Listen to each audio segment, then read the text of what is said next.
That nigga then got a pink drink. Venti.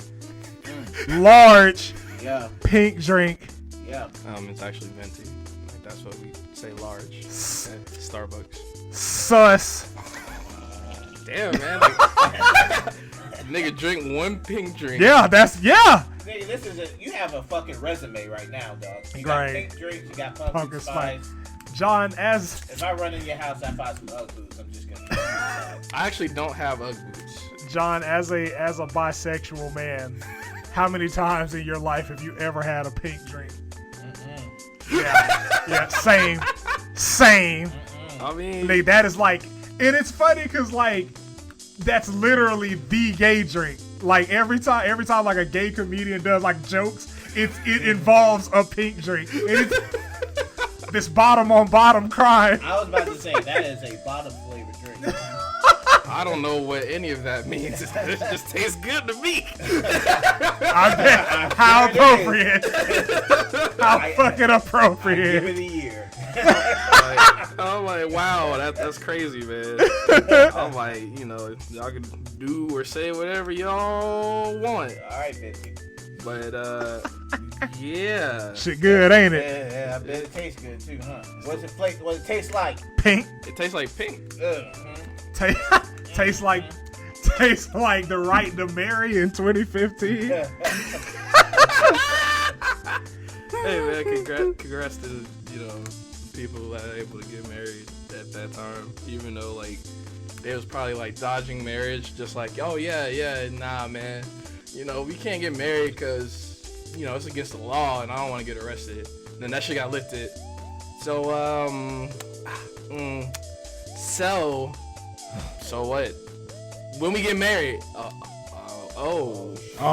That was damn. a fun conversation. It's like somebody using America's bigotry as an excuse. I'm like, damn, you know what? That we can do that now. Like, I know that shit happened at some point somewhere in Atlanta. Yo, this nigga said in Atlanta. Like, that nigga got a whole family having that conversation. Brother, that shit's wild, man. Like, yeah, man. Like, free drink, man. Drink whatever you want to, dog. Drink, man. Yeah, that's me. It's delicious. Yeah. Probably can't say that, but today's the uncensored episode. I mean, like, yeah, nigga. Shimmy, Cocoa Pop. The Min-Max episode, either gain a bunch of niggas and lose a bunch of niggas. Yeah, like one of the two, no in between. It's one of the fucking two. It's, inspiration has like just lobbed. It sent Shane to a charge, and we support our nigga. Yep. So we right there with him. So it's gonna be a very fun episode of just getting shit off. Lit in these streets, nigga. Yep. Absolutely. Like, we out there with the duder. Trying to with the yopper. They say we out the streets with the yoppers, nigga. It's like all the burners. All of them. Nigga, it's crip, nigga. It's great. Yeah, I'm not involved in gang activity. I'm a civilian. Yeah, nah. Whoa. That nigga that's a gangbanger, bro. He raps the Rolling 60s Crips. Wow. What you be saying? Neighborhood.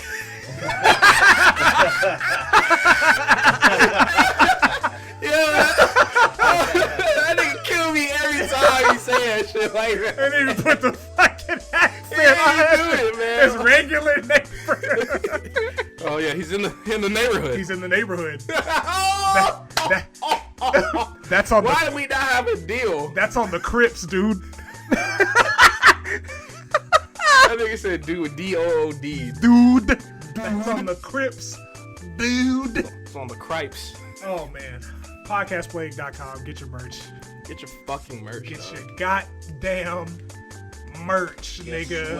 I'm gonna put me an order in very soon myself. Facts. I would like to rock my own merch that isn't DJ Cobra related. I need to give me that bucket hat. That's what I'm gonna get. That's the next venture. Bucket hat, neighborhood, nigga. Neighborhood. Crip. Y'all car, Nick. But God damn it. I am one of the three esteemed hosts, Smoke Joe Star, aka Smoke Man Joe, aka Super Vehicle 001. Watch the YouTube, you'll understand that reference. Yeah. Deep cut. But we back with a fun episode this week, man. Hell yeah. Let the niggas do their own intros because we're all adults here. No hand holding here. Nah. No pink drinking going. Oh. Formerly. Yeah. No. We're just this show. Neighborhood. This show used to have standards. Right. Good stuff. Remember, you had to worry about that in 2019. It was Yeah. just us. Yeah, nah, man. That is crazy. The bisexuals ain't never had a pink drink in their whole lives. When we were on the show themselves, I think it's. nothing pink even came into the fucking house. That nigga suck a pink drink, won't suck a dick. That's crazy. Yeah. I don't think that's crazy at all. He was like, I'm not right. I'm like, I see a dick, I leave. I'm like, all right, cool. Fam saw a dick, he stayed. So you know what? That might be cool. I'm like, you know what? Hey, thank you for the invite, but I'm gonna bonk up out of here, man. Right. Like, y'all got it. It's like I'm out this bitch. Like, can I pass you through to a dick expert? Right. It's like local dick connoisseur. It's like, I'm gonna put you in touch with somebody, man. Like, I can't help you. Oh my god. Please hold. Negro number 2. Damn, atheist alcohol. Get it together, Atheist alcohol. Holy shit. Atheist alcohol 2 on Twitter, and my observation this week is when streamers say that they're literally crying is the equivalent of a porn star saying they're literally coming.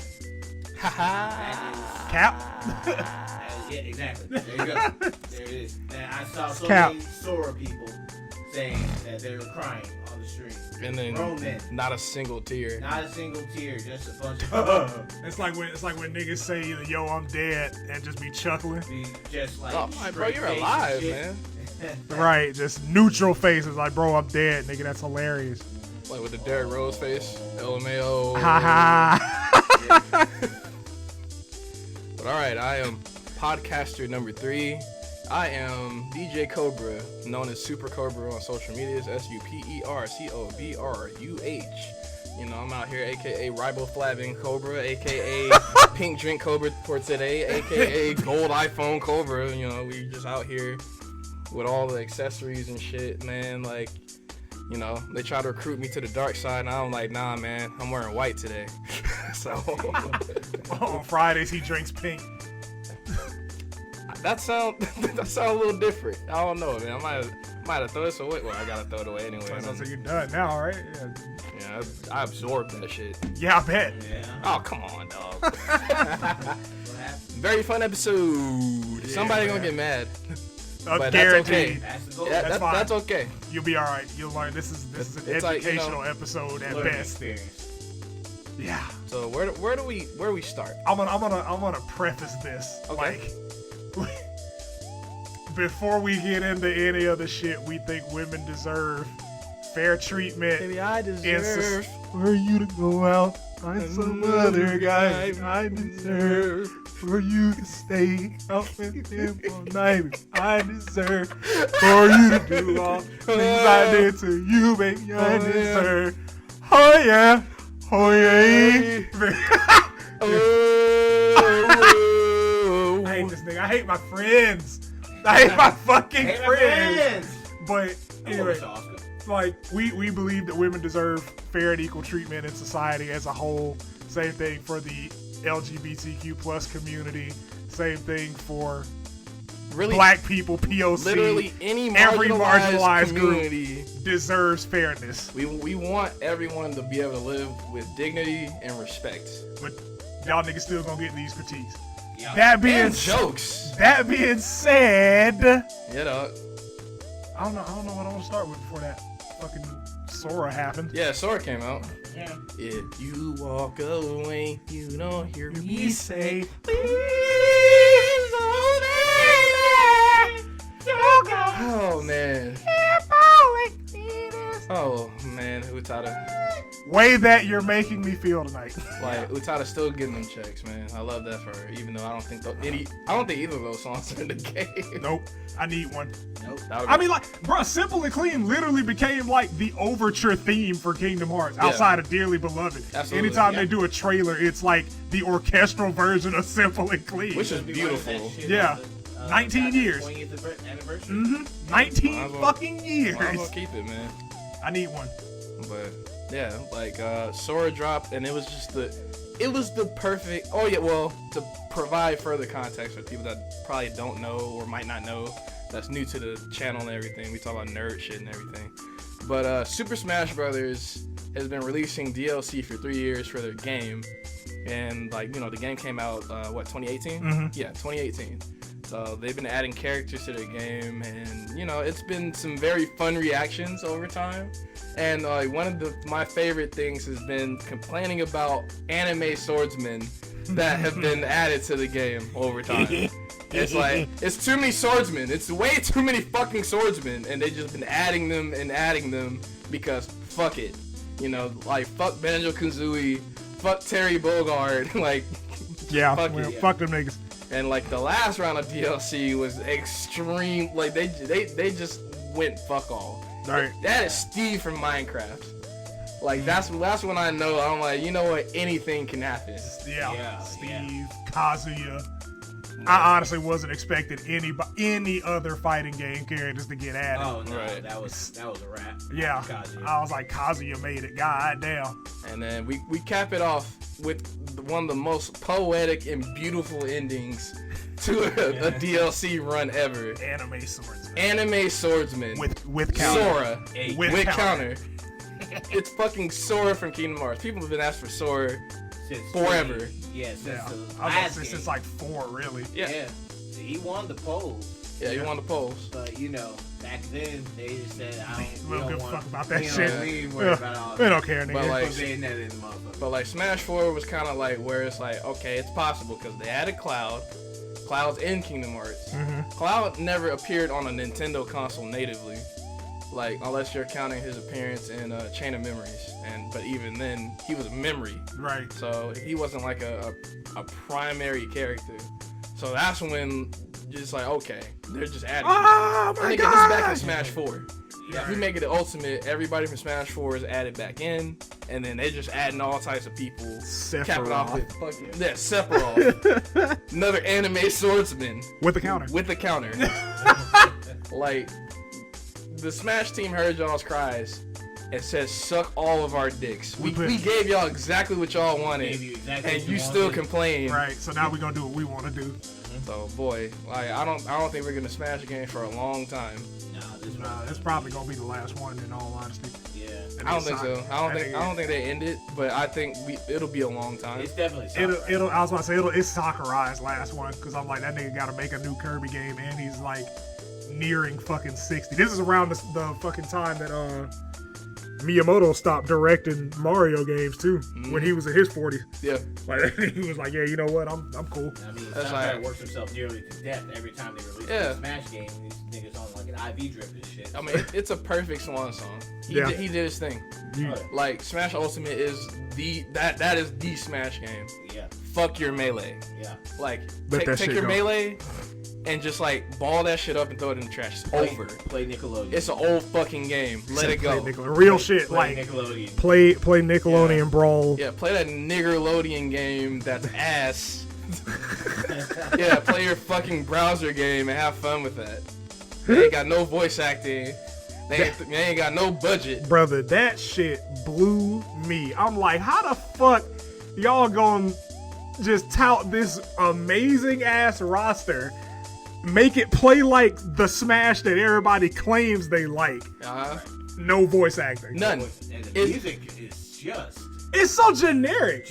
Like he said, like, dog, the shit's a browser game. It sounds like a Nokia thing. And I'm like, all of these fucking franchises in here have at least one iconic theme that you could have thrown in their stage. And I'm like, this is y'all shit. Yeah, y'all made this. I'm like, Nickelodeon bro, Studios made this game. I'm like, y'all don't pull this music from y'all shit. Nah, brother, we gotta get royalty-free shit. Yeah, I'm like, bro. SpongeBob ain't so hot no more, brother. We can't afford it.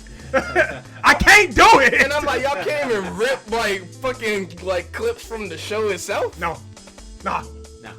I'm like, y'all couldn't call Tom Kenny, have him make a couple noises, like a couple noises, some grunts, some no wind quotes, nothing. Just niggas just like throwing their arms in the air and jumping and shit. Squeaky sound effects. I'm like, Nickelodeon, like anybody that paid full price for that game, which I think like full price, what, $40. They still ran off on y'all niggas. They really did. Yeah. Cause like everybody was hyped because Nickelodeon, but like getting the game, like I held off, and then I started like watching streams of it, and I'm just like, this reminds me of the Smash game that I don't like. On top of it being like bare bones as fuck. Yeah, I'm cool. That is not a $40 game. Right. That Oblina is absolutely like, if you put them in the hands of like an Armada, no. You're just gonna get fucking light attack to death. They found an infinite with Sandy. Yeah. Hour 1. Yeah. There was a Sandy and a SpongeBob infinite. Like neutral air fast fall was the goddamn infinite.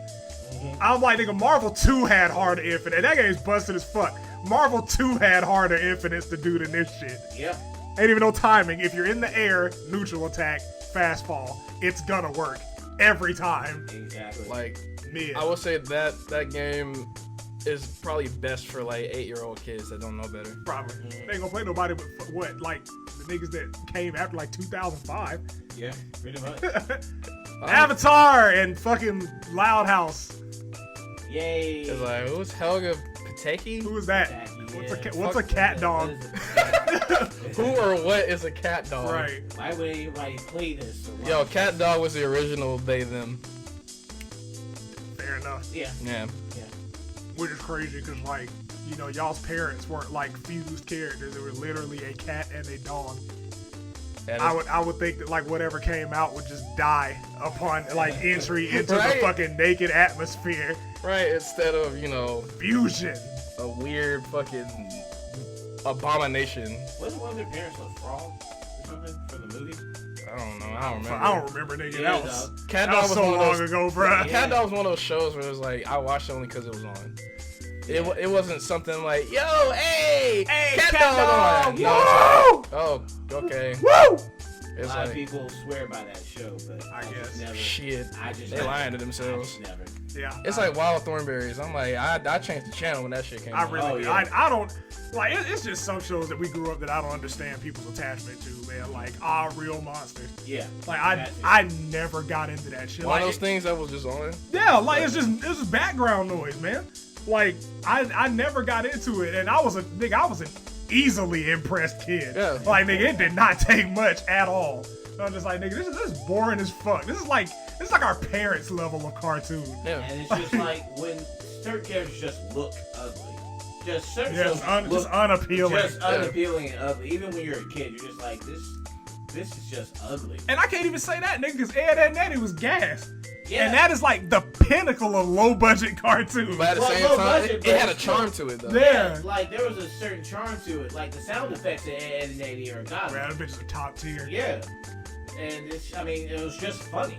But Our Real Monsters was ugly, not funny, man. It was just there. And it was like, when's Hey Arnold come on? That shit Not was to mid, mention, right? like, Cartoon Network's like a brand that you can trust too. So like, even if they air like, it's like even the mid was decent on not All Real Monsters, on Cartoon Network.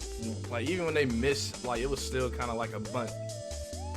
But anywho, yeah, a lot of your favorite shit was mid, but nostalgia goggles has you blinded. But that's fine though. That's okay. That's all right. Just just look in the mirror and acknowledge that sometimes you're gonna like the mid and you're gonna buy it. And it is what it is. Just don't try to trick us with it. Don't try to get defensive. All right, don't get mad with somebody like, yo, I think that shit mid, and then you just like have a fucking conniption online because somebody disagree with your opinion because, you know, you're a bitch ass nigga. All real monsters. Right. It's like, oh man, I really like Doug, man. Doug was mid, nigga. You know what? Well, fuck you, man. Oh yeah, there you go. You get mad, getting hurt over somebody else's opinion instead of just ignoring it. Patty mayonnaise, like really? All right. I'm like, Doug liking patty mayonnaise with the wavy hair. Wanna get me one of them nigga girls. Nigga gals. I'm like, the real one to watch was Judy, but you know, For low key. Really, yeah. that's the one. She had dope. Had to. Like thick Had to. thick goth girl before like goth girls was even like Poppin'. a thing. Well, actually no, she was a hipster. Yeah. Like so. Like a low key beatnik. Yeah, like, you know, beatniks were still a fucking thing at that time. But, you know, it is what it is. Like, Yeah, Judy, that was the one. Yeah.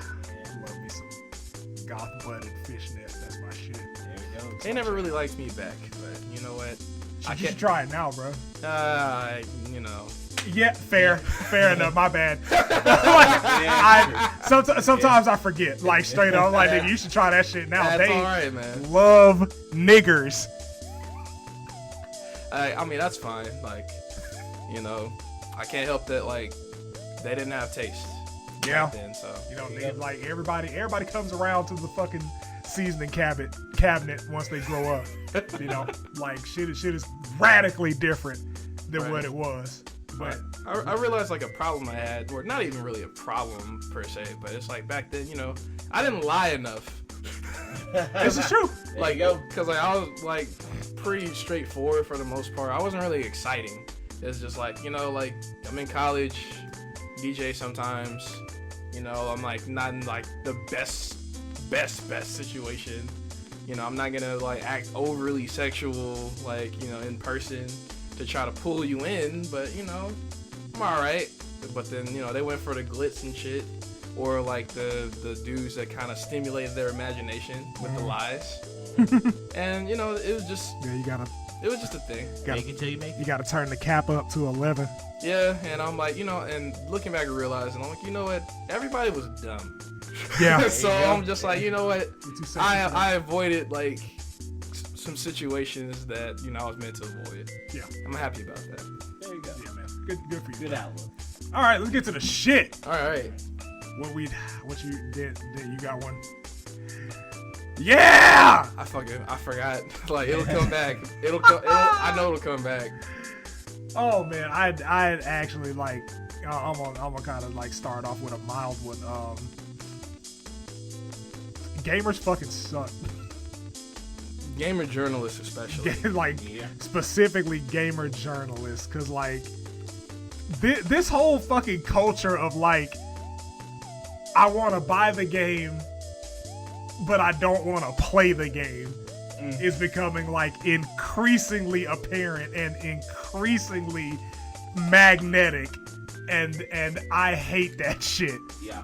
Because I'm like, if I'm gonna spend $60 on something, I expect to get the full experience from that product. Absolutely. Like, and it's I you know, boss battles, challenge, whatever the fuck gets the point across while creating a good experience, I am there for.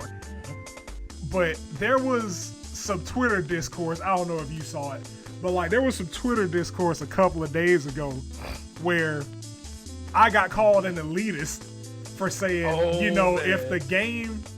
if a game has shit in it that you don't like, don't play the fucking game. I didn't even say don't play the fucking game. I just said you should probably play something else. I don't think that's an elitist take. You fucking madman. Yeah, How dare you? Like, gods above, smite this evil that is before us. How dare I suggest somebody not do something that they don't fucking like to do? You're not supposed to do that. Because like everything isn't for everybody, and I feel like it's a clout problem. Because it's like you want to have that clout of saying you played and finished like such and such for some reason. I think that's why like people get like their panties in such a fucking bunch when it comes to like Soulsborne type games. Because it's like, you know, they're their difficulty isn't for everybody. Right. And it's like, oh, I want to be able to beat one of these games, and I'm just like, well, learn how to play the gonna have to fucking get game, good, my nigga. Right. And like I don't like watch some speed runs, like do like learn the kind of tech. treat that shit like a fighting game, pretty much, because it's like you can't do that. That's too much work. Yeah. Or circle forwards too fucking hard for this generation. Slow down, fucking Copernicus. You're going too fast. Because it's like, bro, like you gotta learn these routes. Like take that time. Like do your due diligence. But that's hard. The game is supposed to just fucking be done. I'm supposed started up. And like the thing that started it was like there was a lady that was like that wholeheartedly said, can you guys put the option, game developers should put the option in to skip boss fights because, quote unquote, gaming is past the need for boss fights. Oh my god. And I'm like, my nigga, if you don't like having your skills checked, just say that. Yeah. Because I can't think of any modern day game outside of like select mobile titles that don't have boss battles. What a lazy fucking gamer generation. Or And what fucking pansies. I'm gonna put the old man hat on too, cause I'm just like, bro, like you must have started gaming like this generation or last generation. Yeah, because like PS2 and back, oh my games were much harder. Yeah, like these are the easy these are very accessible yeah. games with difficulty settings and save points. Like even like some of the franchises that existed back then that have made it to modern consoles are way easier than they were on the older fucking consoles. Yeah, they adjusted like, everything nowadays. Yeah, dude, like even with like some shit like Super Mario Odyssey, nigga, like I blew through that fucking game. Like, that was you can fucking, smoke that, like, but like Nintendo knows that it's like, yeah, we know we have like a large kid audience and kids. So it's not to mention, it's like I want to say like the large amount of content as well. Yeah. Like for like games like that, because it's like, well, we want to make this to where kids can play it and beat it. We don't want to make it that hard. A lot of Odyssey was a lot about exploring too. Yeah, right. It was really exploration. Yeah, so it makes sense. But do you remember when we would be growing up and like you would feel bad for playing on easy? Because you know somebody would call you out on it. I still feel that way this day. Not even that. It's just like, nigga, normal is the way the game's intended to play. Anything above that is just for me. Yeah. So I'm just like, nigga, I'm gonna play everything on normal. If once I get my skills in line, I'll bump up the fucking difficulty. Cause like, my shit is like, play in line with what you're comfortable with. Play your skill level. Because it's like, dog, like if you want to just indulge in a story, you can play on a story difficulty. You know, I had a friend that mentioned like disabilities and stuff, and I'm just like, you know, of course, like the easier shit is probably built for them too, which I understand. You know, that's nice, but not every game is gonna have that, unfortunately. So it's like I mean, when you have a game like Persona, which is basically a giant fucking visual novel too, like along with being an RPG. You know, I can understand a little bit of that. And it's a long game, like, so it's like and you want to try and get through that story. But when you're talking about, I don't know, Sonic the Hedgehog, like any game, one of those games or something like that. Play like people that like having trouble with Sonic games in 2021. Go ahead, play a Genesis one, please. Play one of them. Like, or play Sonic 1 or 2. Cause like my shit is this. I'm like, bro, if you're complaining, how the fuck do you complain about a game's difficulty when the concept of a game over doesn't exist? True. Like, nigga, there's no game over. Yeah, like there has not been a game in a 10-year span of my recent memory, a single player game that has a game over where like if you die right there and you don't have lives, you start the entire fucking game over again. Yes. Like most games don't even have lives, and if they do, they're abundant. Right. And they have like multi-tiered boss fights nowadays where you can actually start in the middle of like a boss fight. Yeah. If you reach like a certain stage. They didn't have that back then. Like I was like, you get checkpoints for like everything you fucking do in a game now, man. I mean, it's the easiest generation that you could possibly have. That's the reason why people were bitching at Cuphead all those times. Yeah. And Cuphead wasn't really that. Cuphead wasn't even like there was some hard parts, but like You had to learn. It's learnable. Yeah, like Cuphead was not the game that people made it out to be. Exactly. Like, cause after like that first week where like everybody was just like, oh my god, this game doesn't hold your hand, niggas were speed running it. Right. Like, when you really take the time to learn a game like that, then it just becomes second nature. and I'm just like, I don't get this current fucking generation of gamers, because like you want deep lore, you want hours upon hours of content, you want to get all the good stuff in a game, but with none of the difficulty. With like, no challenges. Like that's such a fucking empty victory, man. I was about like, to say, it's like, I mean, if you want it that bad, what you want is a television show. yeah. That's what you want. I was Go like- on Netflix. And even one of my other friends was like, nigga, if you go do all that shit, just save your $60 and watch the cutscenes on YouTube. Yeah. Or watch somebody stream it. Exactly. Like, there's no, like, I can't fiscally support spending $60 and all you want to do is watch cutscenes.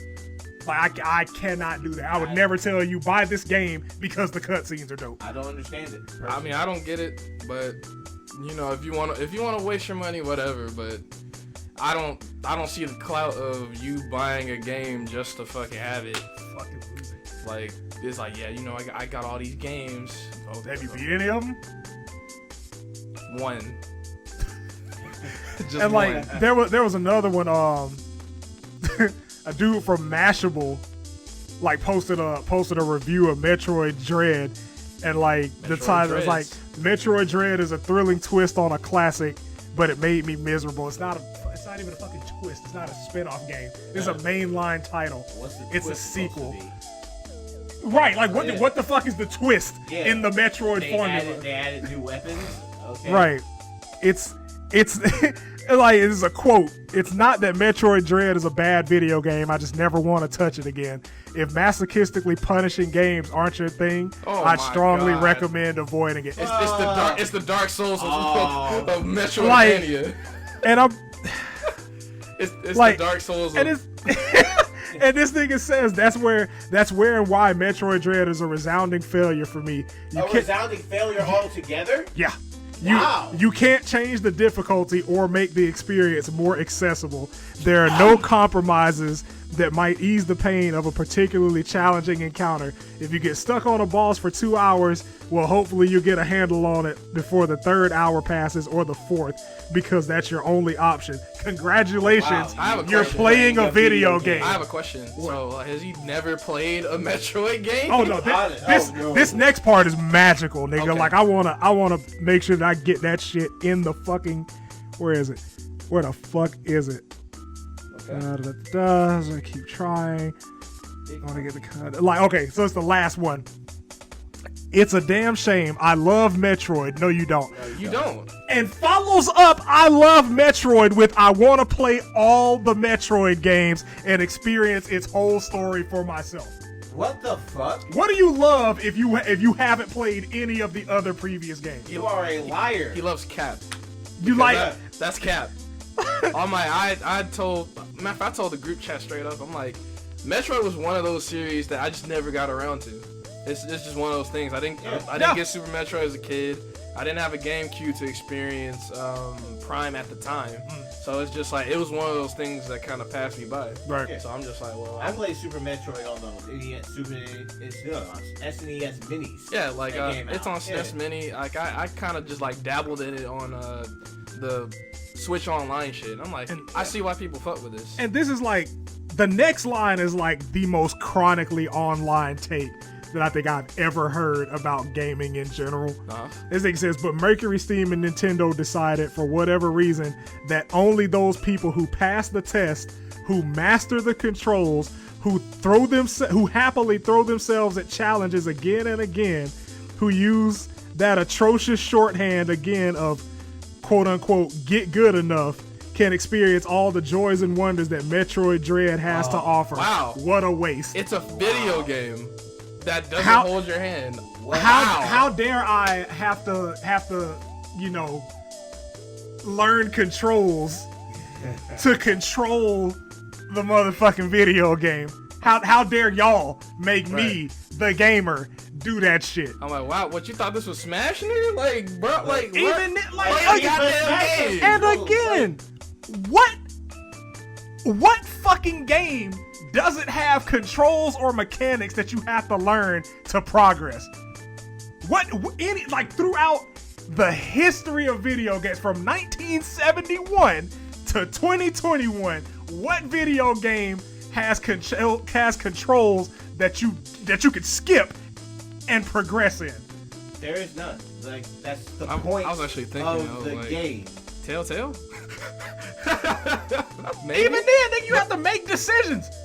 You have to learn how to navigate those worlds if you want to get clues. Even like the Batman games, you got to figure out how to fucking explore and shit. And then there's like quick time. You know what? Never mind. Yeah. You can't blow through one of those games. I'm like, my nigga, you cannot play any video game without learning the controls and mechanics of the video game. Even if something as simple as Candy Crush. Yeah, I want to know like what the qualifications are to be a game journalist. Can't be shit. Yeah, it must not take anything. Cause I'm like, yeah, I got a communications degree. I can literally do that shit. Well, you ought to start. Like at this point, nigga, I was about to say, nigga, I just want to start like a website or a blog at this point, nigga. Cause like every game that comes out is either like socially unacceptable or ball-bustingly difficult. Like, I lost my shit when this nigga said that Sonic Colors was one of the hardest platformers he had ever played. I'm like, Sonic Colors is one of the easiest games, if not the easiest game in the franchise already. And they gave you niggas Tails save. So even if you fall in a pit, Tails rescues you and takes you back to a checkpoint. You know what happened in 2010? You fell in a pit, you started the fuck over. Like what's hard? What is hard about this shit? Again, that's a nigga that's never played Sonic 2. And I'm like, never played Mega Man. Like you had to earn that beat. Like niggas are just getting increasingly fucking soft, man. I know. Like the people and that they expect everyone to develop the game to adapt the game to you. And again, I was like, nigga, I understand if you don't like some shit in a game, you are well within your means to not play that game. Wait, was this the thing you were critiquing that you got called an elitist for? Yes. That. Yeah. Wow. Yeah. I got called an elitist because I told somebody, hey, if you don't like something, you probably shouldn't do it. And it was in regards to this Metroid. In 2021, that's an elitist take. Which is crazy. Which is fucking wild. Internet people are the fucking worst. Like, you niggas just, nobody knows what they want, but they just know they don't want to be contested on it. Yeah. Like, absolutely. And that's like kind of the state of the internet as a whole. Because like it's always people that just they want to be able to lob all criticisms at any and everything, but when something gets lobbed back at them, they get defensive, they shut down, they start trying to get your shit shut down on the internet. Like it's really bad. Like especially you fucking virtue signaling niggas. Yeah. I'm sick of them niggas, man. Please speak on that. Like virtue signaling, like it's just at this point, people don't give a single fuck about doing the right thing.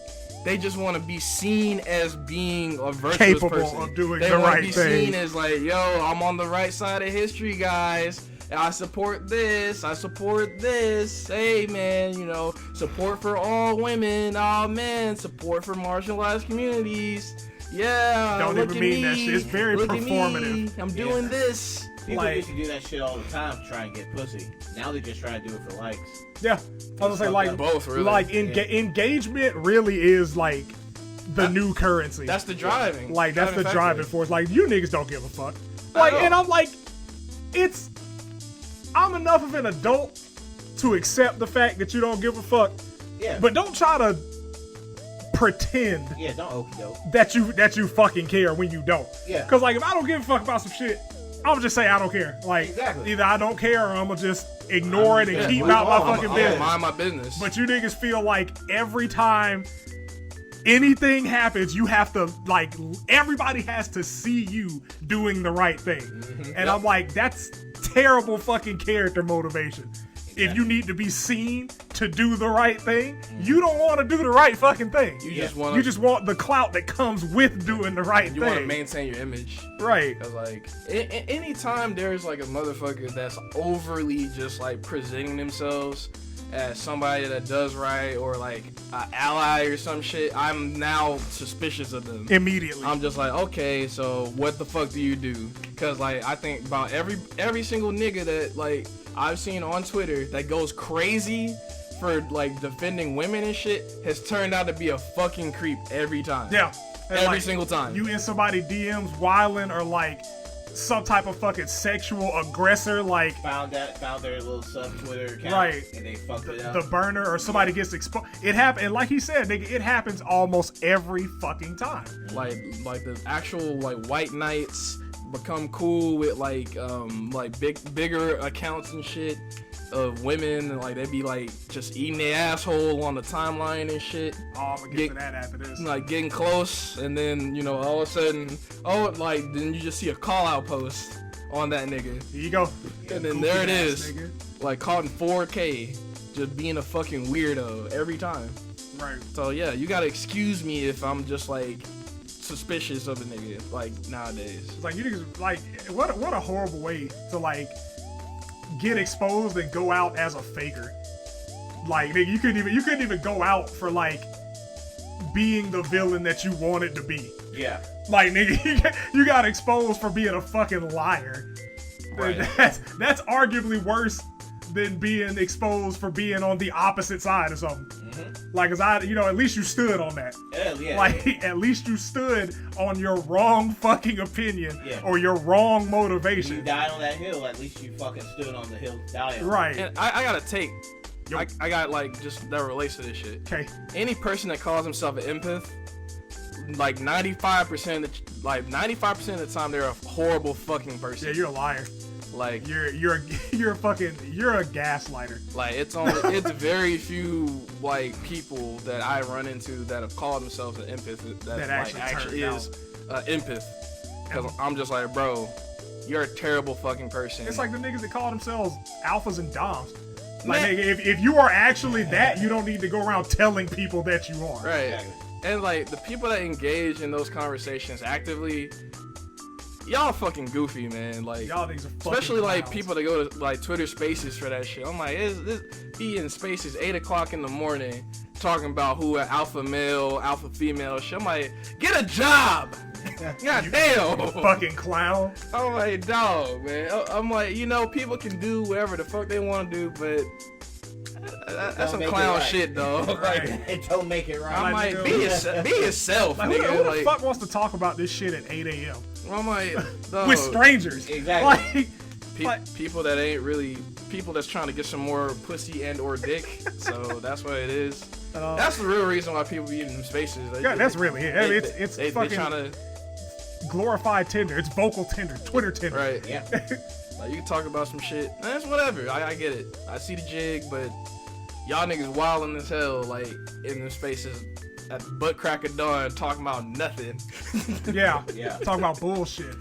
But like, and I just that kind of goes with the next point, because like I'm gonna get at everybody. I'm gonna get at men, women, everything in between with these next few takes. Theys, thems, non-binaries. I'm gonna get everybody getting fucking smoke. All right. Me being a man, I'm gonna start with the men. Okay. She not gonna fuck you. She ain't. Like that. That's just pretty much like all that fucking. Give it up. All that praise. Oh my God, you're so beautiful. Oh my God, pretty girl. Oh my God, thank you for existing. Like there's this Twitter honey that posted a very provocative picture, which that's posted some ass. That's how it is. Shout out to her. And then like some nigga ran down a checklist of just reasons why she knew about herself.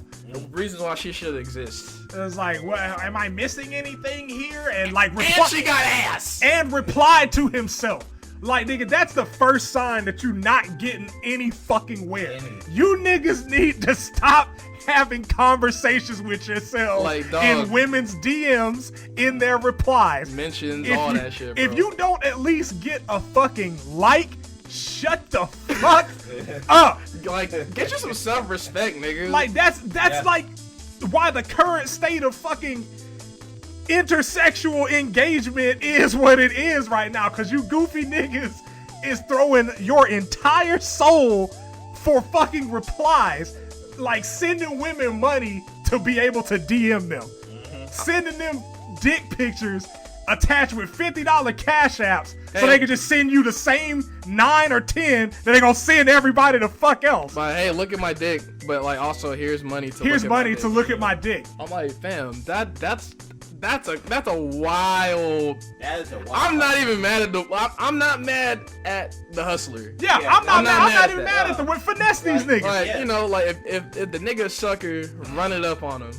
Like, but I'm like, the niggas, I'm like, you ain't got no self-respect. No self-respect at all, bro. Like, it's, my nigga, it's pussy. Or dick, if you're gay. Like there's way too much. If you're straight, nigga, we are the minority in the world. There's an excess of pussy. Even with all, like, the lesbians and asexual women in the world, there is an excess of box for you to get. Do not throw everything at this one. Like, you worried about some Twitter honey that's getting drilled out by her nigga every night when she turned the app off.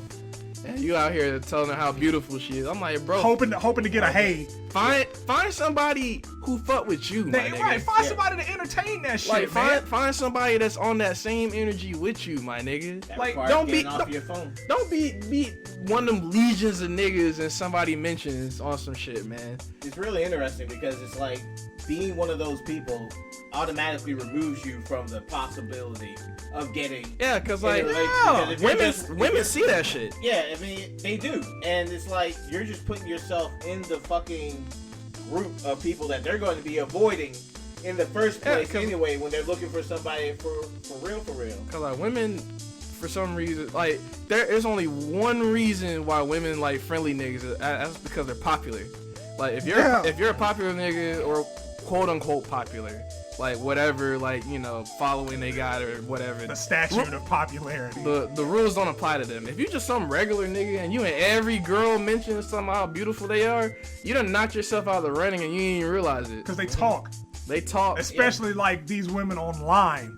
Like, it's like hey, they gonna see that shit. Because like you seeing 3 unreplied DMs. The first thing she gonna do is screenshot that shit, post it to the TL, and say, has anybody else been getting messaged or harassed by this nigga? Yep. And now you out there.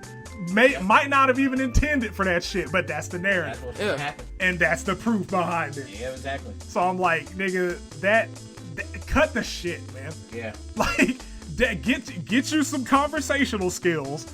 Pick up some social knowledge if you're able, because mental disabilities do exist. Yep. Pick up some social skills. Take a shower. And go find somebody. Go find somebody that like you. I have a sidebar for that, man. You know, the fact that we have to like say shit like that and people not take what we say at like shit. I forgot the fucking word, but the fact that we had to like bring out mental disabilities. Yeah. Like, people aren't gonna take us at our word, like we're just, you know, gonna exclude them or something. Like we're being ableist? Yeah. I'm like, bro, man, when regular people are talking in real life, you don't need to do we don't have to do all that. Right. It's like, bro, just like take us at our word, like give us like assume that we mean clearly everyone that can like, don't think that we're punching down on people with disabilities, because we are not. We are just saying shit from our point of view, and you know, like, that's just what it is. That's a conversational point to get out to the audience. Regular people don't need trigger warnings in every single conversation. That's facts. Because like, there's actually a writing style that like people can identify now, like people that have been on Twitter too long. Yeah. And it's like they get super like, you could be talking or saying something or tweeting online and just like, you know, like, I really love angel hair pasta, but then like in parentheses. Oh, not that I hate regular pasta. Because it's like, so close parentheses. It's always gonna be a bitch ass nigga. It's like, so you hate fettuccine, nigga? And I'm just like, bro, we ain't even talking. We ain't even talking about that shit. We're not even talking about. We ain't even talking about it, nigga. Like, fam, I'm talking about this pasta right here, right now. Don't do this shit because it's always some goofy ass motherfucker, whether like, regardless of gender, that's ready to just throw a monkey wrench in your entire like operation just for the sake of, like, just to try to make you seem intellectually like dishonest or whatever. Like, it's just like, I'm like, fam, yeah, we ain't on that. not even. That's not even the topic of conversation. So that should grind my gears. Yeah, man, like niggas have perpetuated this social climate and they're mad that they can't exist in it. That's like really just the fucking gist of it. Yeah. Another one, because like I can really just rattle these bitches off. Like, I am a firm believer that there is no such thing as homophobia, just gay jealousy. Because most people that have like been vehemently homophobic have been exposed for being gay, and you're just mad that you can't be outwardly gay like other people are, like people that are gay and proud. Yeah. I get you. Like people that are like, gay and proud, and you can't have that. So now you don't like gay folks. I can see that. Yeah. Like, because like nobody sensible is actually living with a fear, like a rational fear of gay or lesbian people. Right. That's not a thing. Yeah. That's just fucking not. Technically speaking, when you talk about religious homophobia, that's just like religious stuff too. Yeah. It's not like societal homophobia, just like hating gay people because they're gay. Yeah. So yeah, I can see that. And we get plenty of exposés all the time. Yeah. It's always the niggas that be like going crazy. It's like, I mean, why them niggas kissing? Are you mad that it's not you? That's really what it boils down to. Right. You're upset that you can't be where they are because of the image or the repertoire that you've built up for yourself. Like, that's all it is. You can ignore some shit. Like, if you don't fuck with it, or if that's not your cup of tea, you drink something else. Right. Yeah. Cause I'm like, nigga, like it's gonna get weird. This is a weird example, but like we're all here, so I'm gonna do it. If I was to like pull my dick out in front of Dent right now, oh my god, that nigga's not gay. That's not gonna faze him. That nigga's probably just gonna leave. Cause it's like, you know what, that ain't for me. But y'all got it. Do what you do. Like you can do shit like that. Not encouraging it, but you can do shit around like that around people who are comfortable in themselves, secure. Right. Like, nigga, the only people that's really gonna like raise a fuss about it are people that want to see it and people that wish they could want to see it. Right. Huge distinction between the two. Yeah. Like, and a lot of you, like I said, man, it boils down to like you wish that was you. That's really what it is. Like all these fucking hyper religious, overzealous, homophobic senators and shit out here fucking niggas half their age. Yeah. Mike Pence is pretty much the golden example. Yeah. I'm like, nigga, just say you jealous. Like just say you're jealous that you can't do that. Yeah, and it's not even just about, because some of those people might actually just be straight, but they're jealous of the fact that you're living openly. Yeah. Honestly. Right. Because especially if you're a politician. It's like, definitely. I'm like, what the hell? This doesn't fit my worldview.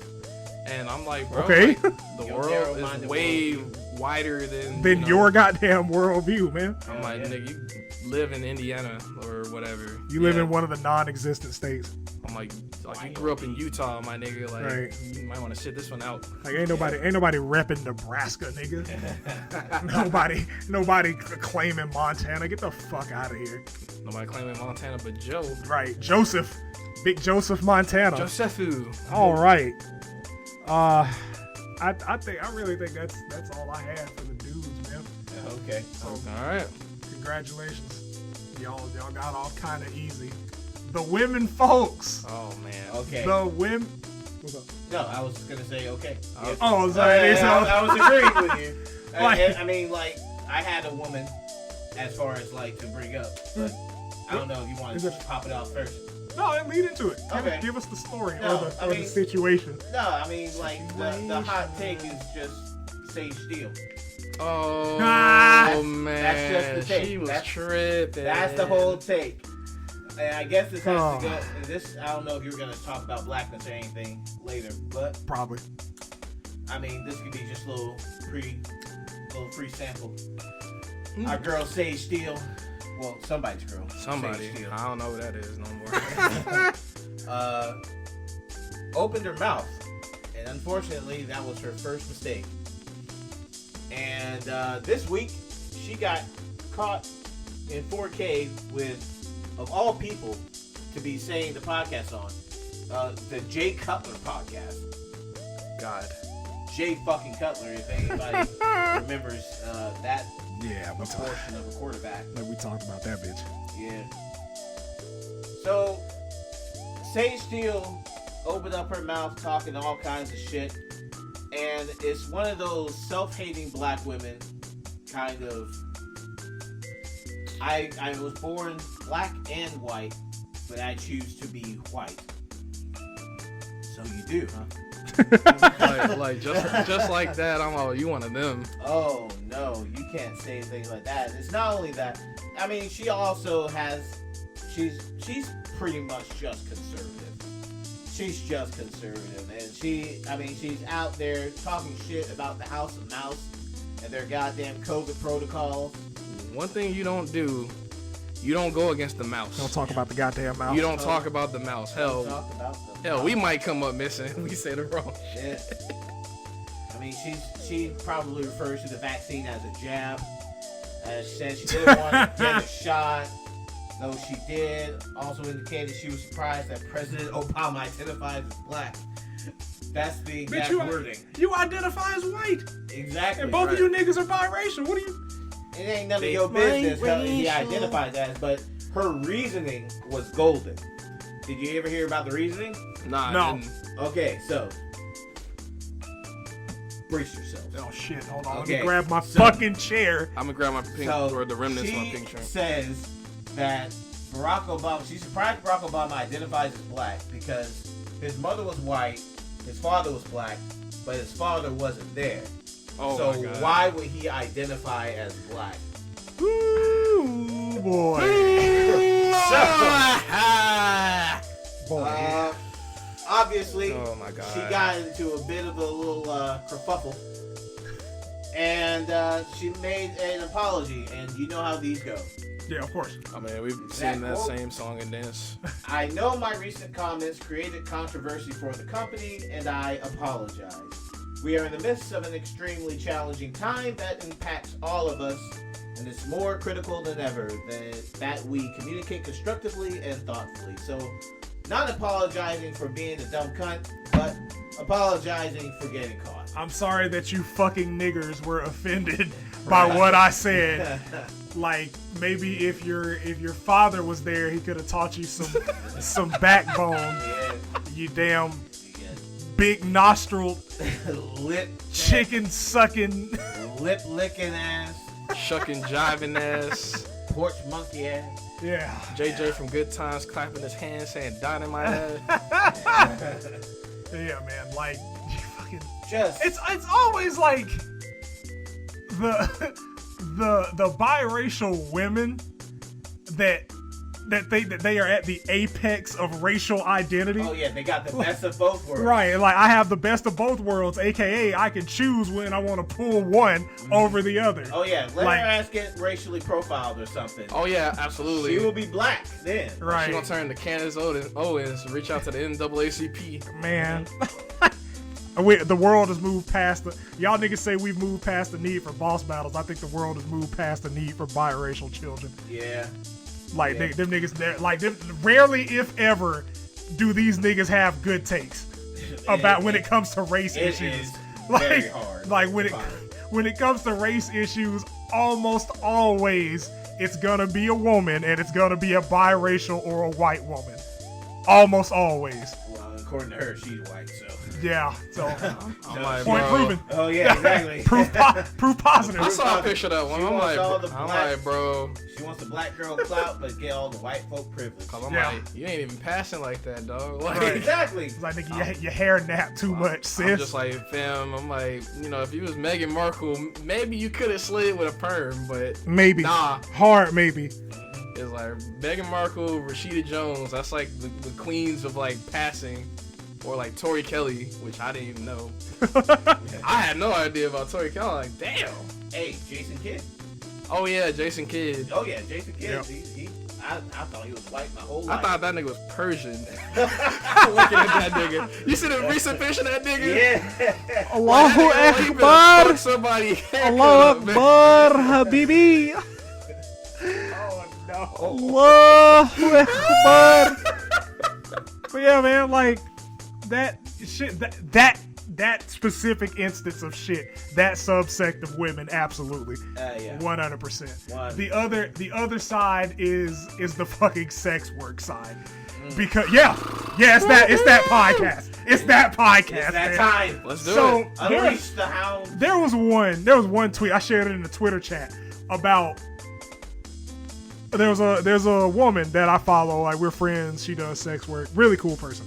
Yeah. But she tweeted out that she's upset that she can't find a dude that's okay with her profession. Hang the fuck on. Okay. Not only that, but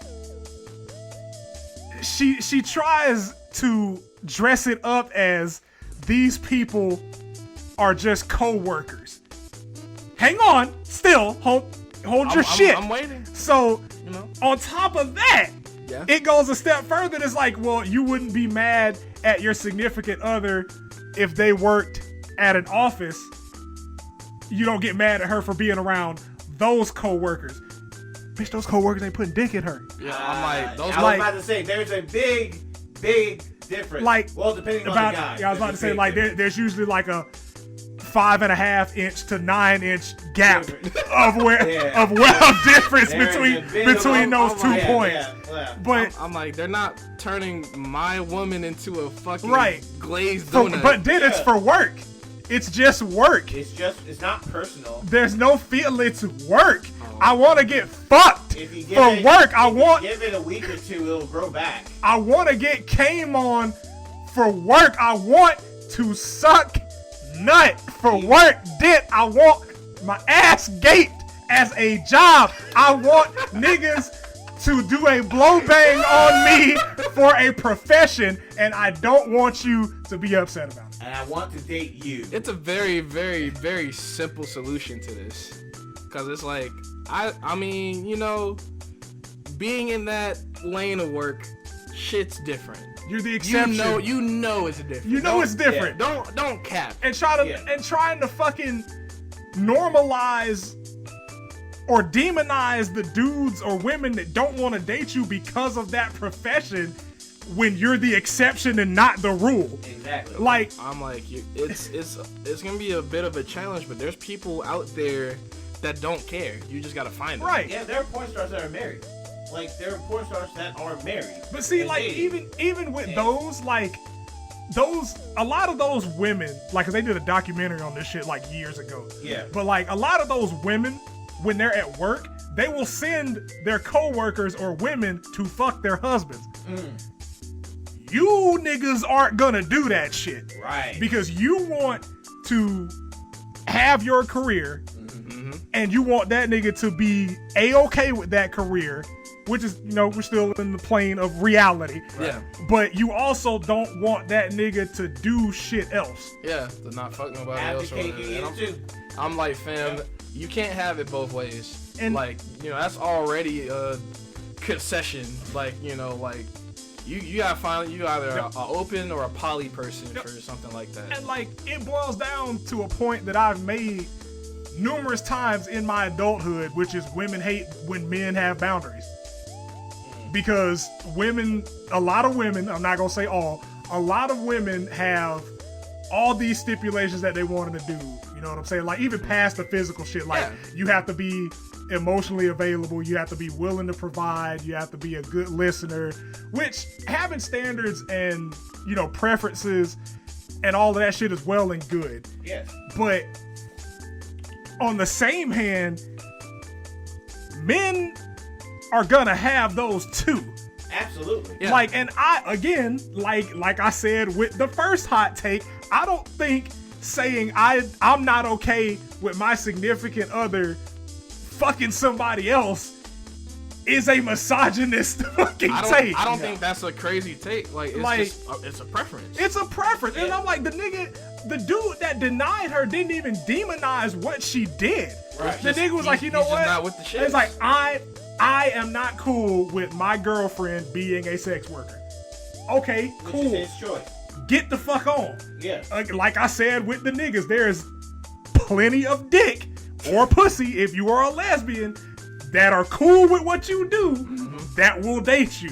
Cause I'm like, let's keep it a bean. That nigga, he could have just fucking lied. Right. And just like, you And know, then- schmanged her out for a couple of months and then just bunked out. And then it's like, you know what, I'm a dip. I don't want this no more. And I'm like, my nigga, you're a sex worker. You're an attractive woman. But like, what we not gonna do is sit here and pretend like a nigga having standards or boundaries that you don't fit is an attack on you. Yeah. And it's like women, they keep mistakenly going with the concept of niggas are easy, and I'm just like, maybe for sex, sure, but Yeah, like, everything else. there's you know niggas out here that do have self-respect and standards, Yeah. and boundaries. Cause I'm like, niggas, y'all, like the claim is always niggas fuck everything. Well, congratulations, you're the everything that niggas be fucking. Yeah. Cause like, You just make a buck off it. right, and I'm like, nigga, get your fucking money, man. Like, ain't nobody slandering sex work. Get your money how you get your fucking money. But there are things that come with being a sex worker, both positive and negative. Yep. Your family, despite what they may tell you, is not proud of you being a sex worker. There is not a single parent that I know or have met that in the back of their mind is like, yeah, you know what? I'm cool if my daughter or son fucks people on camera for money. And everybody sees that. Millions of people see that. There's not a single parent in their right fucking mind that's cool with that. Cause like, it's more of a tolerate. Right, type deal. it's a tolerance thing, because you're an adult, nigga. You gonna make your decisions. Right. Get your fucking money, but like, don't think that like everything is fucking honky dory just because you're a sex worker. No. Because only like a handful of sex workers, top 2%, is making enough money to be able to live that type of lifestyle. Exactly. Like, and don't, like- don't let the post fool you. Like, Right. it's a lot of cap online. And I'm like, just because you have an OnlyFans does not mean that you just gonna ball the fuck out. Matt, I'll give you an example. There's a chick that I follow. This girl been getting evicted for like 6 months. And I'm like, I looked at the profile. This girl got an OnlyFans link, and I'm like, the math ain't mathing. How the fuck you got an OnlyFans and you broke? And then I'm like, I be seeing her with all type of Genshin characters. So I'm like, wait a minute, them shits cost money. You got Raiden Shogun? And like, Hold up, now I don't even got Raiden Shogun. and my thing is like, OnlyFans has done a lot of things. Main one being it's allowed, you know, sex workers, specifically women, because they obviously dominate the market Yeah. space. But like, it's allowed women to be sexually free, explore their sexuality, and profit off of it. Love that for them. On the positive side. On the negative side, it's more or less commodified sex to an extent that like it's never been commodified before, because now why the fuck would I get to know you when I can cash app you $100 and fuck and be about my way? Yeah. And I mean, like, it's just like it makes the pathway to sex, like, you can just get way over fucking it easier. with a paywall sometimes. And now, and you like, or if- sexual content. and on top of that, like, if you make it OnlyFans and you don't pop, you have to live with that. Because there are a lot of employers that are going to pull up employment history, and that W-2 is going to come up, and they're not going to want you to represent that company. That's just real. Like, that's the real You know, of it. I didn't even think about that. Like- with the W-2 coming up. Yeah, like that's the fucking real of it, man. Damn. And like, the other part is, while it's great that, you know, those women that have found that success, it's done a lot of harm for women with shit like body dysmorphia. Yeah. Because, you know, like the quote unquote ideal image of women is always changing. Yeah. And now it's like mostly purchasable and customizable. Like, BBL's got But- like our community in a chokehold. But y'all have been telling these women because you made it that, hey, your body is your greatest asset. A lot of y'all found out that shit wasn't worth nothing. Yeah. So I mean, what massive good is it doing overall is my question. Because like I said, top 2% is making the vast majority of the money circulating through OnlyFans. Yeah. Top 2. Yeah, like there's OnlyFans is weird. It really is, because I mean, it just like it gives access for people to go and explore certain things that they really didn't have too much of an outlet for, and it's steadily getting cracked down on too. Yeah. So there's losing places as well. But there's a lot of people who are very, very delusional out there in the world, who really, they got away with it in their neighborhoods. Using their body. Neighborhood. Yeah. Being, you know, the top baddie in the neighborhood. But that one girl. Yeah. And then you go into the OnlyFans community, all of a sudden there's Mid. competition. Mid. Like, you know, You were S tier when you were just around the block. I was about to say, nigga, you're a Columbus 10. You're an online S tier. That's what it was. Yeah. That was Oh my God. Yeah, that was the term circulating. You're an online S tier. You're martial law with bad Wi-Fi. Right. Tekken 6. Fucking 1 bar top tier, boy. Oh, 1 bar top tier. There it is. Tekken 6. Mhm. Yeah. Tekken 6. Like, that's bad. You're a Lars on fucking Wi-Fi, nigga.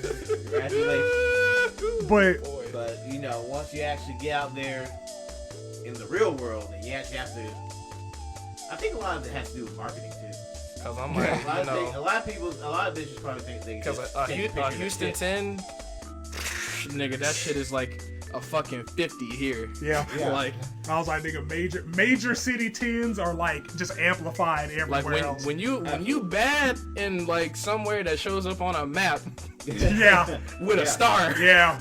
Like, yeah, that it is what it is. Like You know. like Atlanta or Miami bad.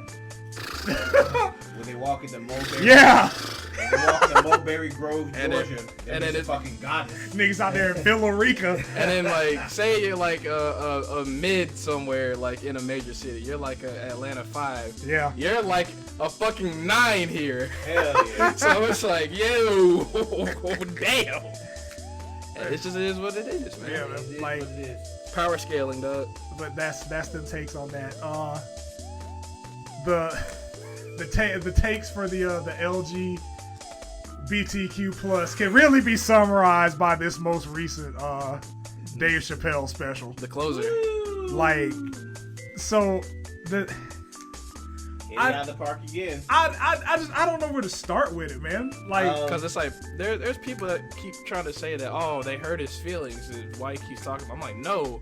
They keep, like, he mentions it. They go after that nigga. So he's just like, you know what? I'm going to keep talking about right? this shit. You know, I'm gonna keep doing And I'm this like, shit. every single special, he has drummed the ire of that particular group. Yeah. Like, you know, especially like the trans community. Mm-hmm. So we'll be getting into that. In a second. Cause like again, he said nothing to antagonize that community. Like one thing that like niggas gotta understand, like specifically for the overly sensitive and like the SJWs, as much as like that's become a meme term. The virtue the signalers. virtue signalers, all of that is like comedians tell jokes. Breaking news. Oh, like yeah. Yeah. jokes. That's it. Like these niggas are not getting up here most of the time and saying anything like objectively factual. They're offering a viewpoint on Just check your local Joe Rogan. right. Like nigga, these are fucking jokes. Like, it's comedy, It's silly shit. And if you don't like it, you don't like it. But and that's fine. to not like the first special, but you've seen the rest of the specials. Yeah. Just so you can see what that nigga said. That says more about you. Because there's like two critical things that happen. Dave Chappelle has not changed his style of comedy. Not at all. Not since this nigga's been doing stand-up since the late 90s. That nigga has not changed his comedic tone or his topics. Yeah. The nigga always talks on current issues and the social climate. Yeah. Go watch Killing Them Softly. That nigga what the fuck was popping around that time? The early stages of police brutality, hyper-nationalism, and of course there were like some race jokes thrown in. Yeah. But like, nigga, if you are okay with jokes at the expense of other people, but not at your expense, you are the worst type of person. Matter of fact, Because it's like, it's funny for thee, but not for me. I have a matter of fact, a sidebar. South Park, another example. Damn. When they was going in on Scientology, that nigga Isaac Hayes left the show. Yeah. And it's like, bro, all the wild shit that South Park has done up until this point, and this was like, nigga, when I tell you a much more off the rails South Park, because South Park's kind of gotten, they hit the stride and they found that happy medium between like outlandish and actual social commentary. Yeah. Nigga, South Park used to be a shock show. Yeah, they used to go there. Almost formulaic nowadays. And I'm like, nigga, South Park used to be way fucking worse than it is now. And like, if you were cool with that shit for a decade, but when we start making jokes about your shit, now that's where you have an issue. That's where the line gets drawn. You leave the show then, and I'm like, fam, one, how the fuck you become a Scientologist? You're a soul man. You're a nigga. Yeah. You're supposed to be goddamn Baptist. Right, I was about to say, like, niggas don't normally do shit like that, but I mean, I'm like, fam, I'm like, you look like me. Like, you're supposed to be out there praising God somewhere, like, singing like that. It's exceptions to every rule, so I mean, whatever. But again, it's just like, they make fun of your shit. They like have jokes at your expense, and now it's a problem. And then now all of a sudden, like, you walk out or you got an attitude and shit. Yeah. And it's like, and I'm not even telling you to like the jokes, but I'm like, god damn it, like, can you at least acknowledge that everybody can get these fucking jokes? Yeah. Because my thing is, why do you understand that it's a joke for somebody else, but when it comes to you, it's an attack on you? Matter of fact, I'll give another example. Fucking Michael Richards, Kramer. You guys remember in 2007? Yeah. And he tried to like fight some hecklers with like super duper race humor. That was straight up racism. It was. But get this. It's like, you know what? He paid the consequences for that shit. Yeah. But I'm just like, he thought he could be funny by being shocking, and it did not pan out. But that's the difference with what Dave Chappelle's doing. Dave Chappelle, there's actual thought behind the joke. He is an actual funny man. Because like he leads you down a path and gives you like what he felt like. He literally answered a lot of the shit that he was talking about in the closing. Kramer was just out there saying, 50 years ago he had it upside down with a fucking fork up your ass, nigger. Get him out, get his ass out. He's a nigger. He's a nigger. And I'm like, I'm not gonna lie, I laughed. Like, I did because like I thought it's funny to me. I was like, there's no way this is real, right? Yeah. I was like, at the time, I'm like, bro, there's no way this is real. And then like, you grew up and it's like, we say nigger, but I'm like, we're black. But I mean, it's like, you laugh thinking about the consequences. It's like he tried it, and then he immediately sat down from stand up forever. Yeah, just calm the fuck down. Yeah. But if like, he ever tries to make a comeback, that's just gonna be that nigga's like 80. He ain't coming back from nowhere but the grave, nigga. Like, that's it. But I'm like, my nigga, if you can understand, if you're okay with jokes about growing up in poverty, like gang shit, if you're okay with jokes being made about white people, old people, children, drug addicts, sexual abusers, if you're cool with that and you understand that those are jokes, you have the cognitive ability to know when somebody's actually joking and when somebody feels that way for real. Yes. So why does the exception come into play when it's talking about you? Because it's their feelings. And that goes back into like the first point of like the over sensationalism of just like of off-color humor. And I'm like, again, the nigga didn't say anything bad about the fucking trans community. Right. But he's not trans, and he talked about the trans community, so therefore it's an attack on the trans community. Not to mention he had questions, because it's like, what level of my participation is needed for, your identity? Right. Because, saying the pronouns and stuff, yeah, but it's just like, how much of me is needed for you? Yeah. Because it's like, if you are who you are, then you are who you are. Cool. Yeah. But, what level of my participation validates what you have going on, basically. And the fucking And you can't ask that. and he never misgendered his friend. And even when he said they're coming for you one day or multiple days. That was a brilliant. That's funny joke. as shit. That was a brilliant. joke. That is fucking hilarious, because it's a joke, but it's obviously still respect to the fucking pronouns. Exactly. But I hate that this is what we want to fight. This is what as a community we have chosen to tackle. Yeah. Somebody's making jokes about us.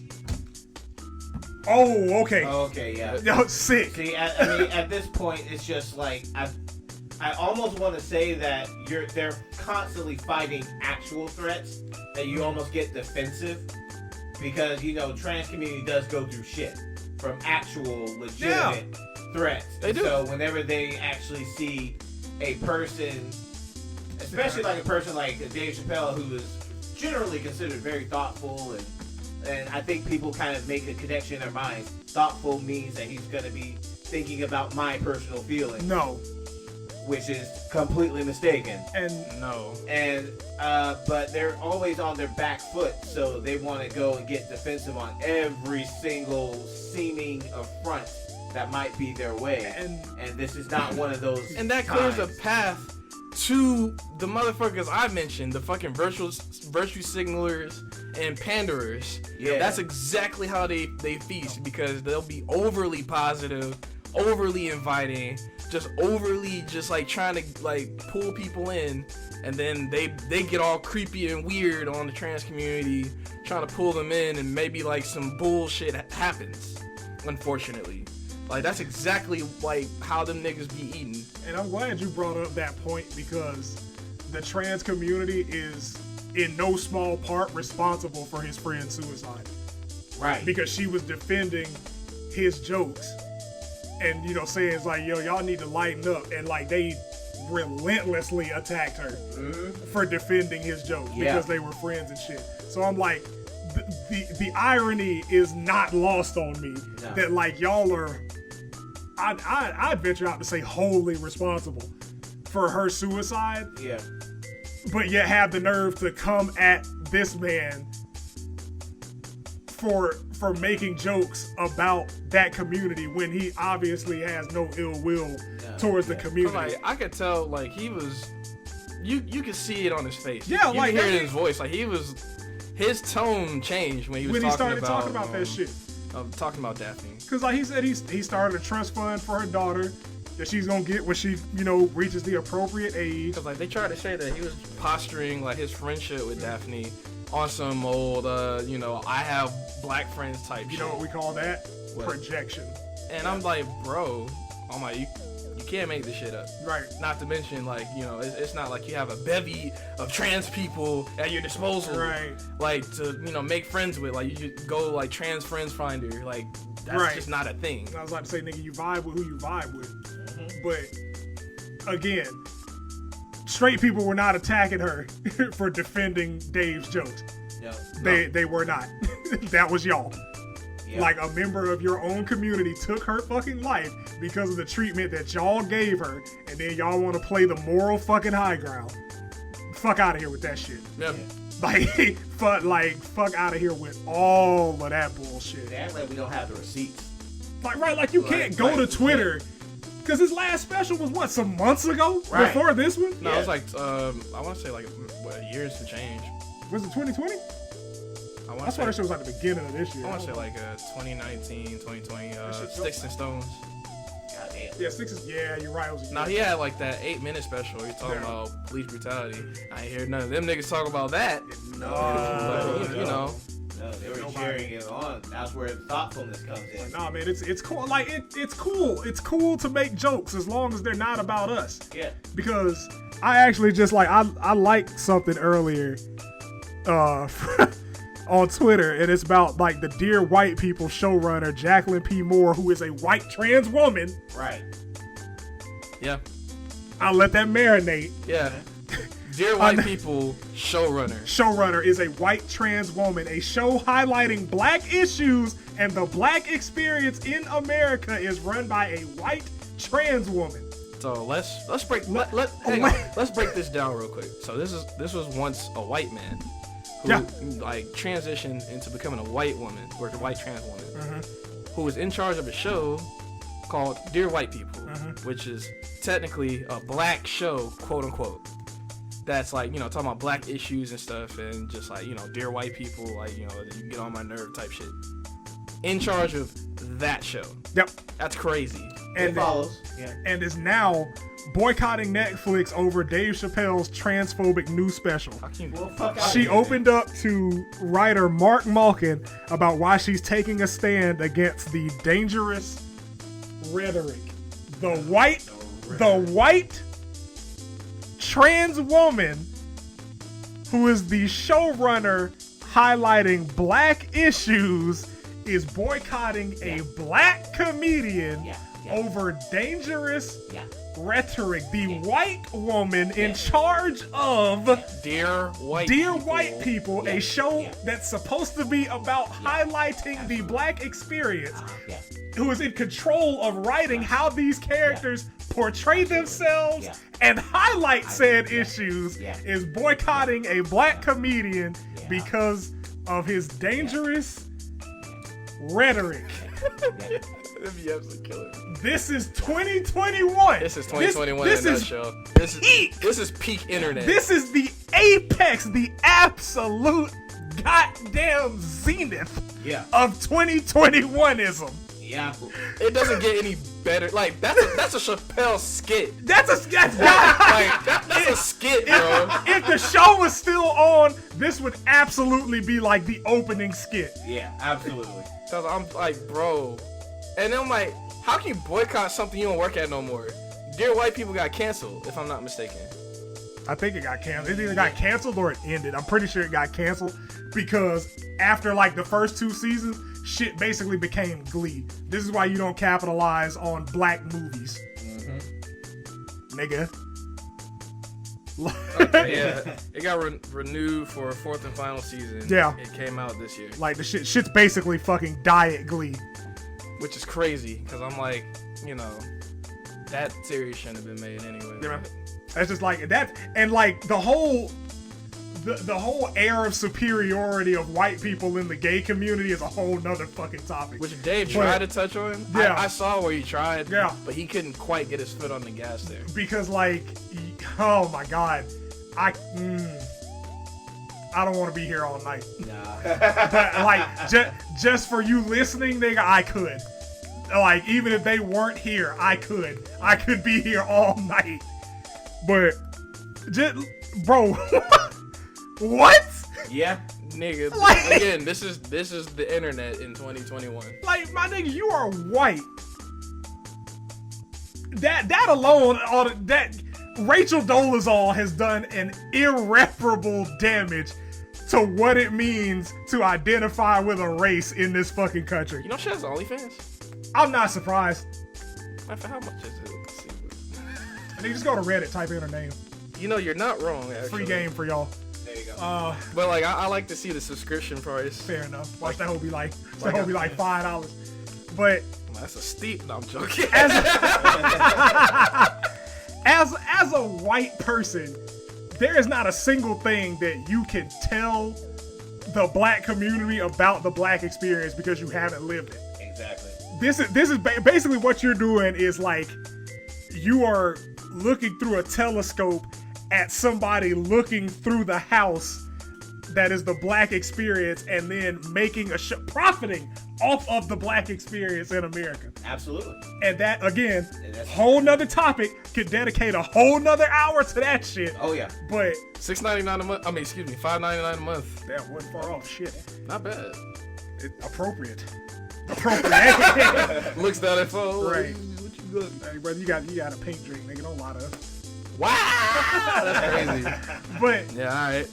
but like, Dangerous Redditor. This nigga's not Steven Crowder. Yeah. Like, this motherfucker's not Ben Shapiro. No. Okay?